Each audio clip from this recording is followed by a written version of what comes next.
তাদের যে দলীয় প্রতীক দাঁড়িপাল্লা, সেই দাঁড়িপাল্লার মিছিল নিয়ে কিন্তু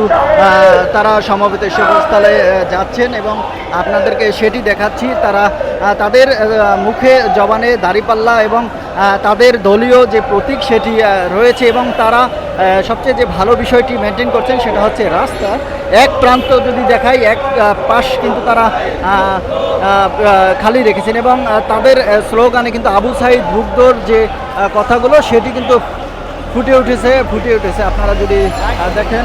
সেটি দেখাচ্ছিলাম আপনাদেরকে এবং তাদের প্রায় 20,000 নেতাকর্মী শুধু এই বিষয়টি রেখেছে,